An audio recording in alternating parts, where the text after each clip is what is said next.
নমস্কার।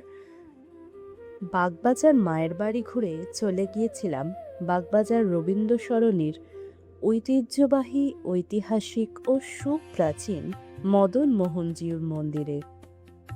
প্রায় ৩০০ বছর প্রাচীন এই মন্দিরটি মূলত প্রতিষ্ঠিত হয়েছিল গোকুলচন্দ্র মিত্র দ্বারা। এই মন্দিরে অন্নকূট, রাসযাত্রা, দোলযাত্রা পালিত হয় এবং জন্মাষ্টমীর সময় এই মন্দিরে বিশেষ পুজো অর্চনা ও উৎসব পালিত হয়। প্রচুর ভক্তের সমাগম ঘটে।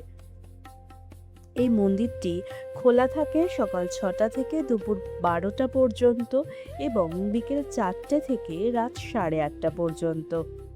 তাই যে কোনো দিন আপনার ইচ্ছে করলেই আপনার পরিবারের সঙ্গে ভগবান শ্রীকৃষ্ণ এবং রাধিকার এই অনন্য মন্দিরটি আপনারা দর্শন করে যেতেই পারেন। ধন্যবাদ।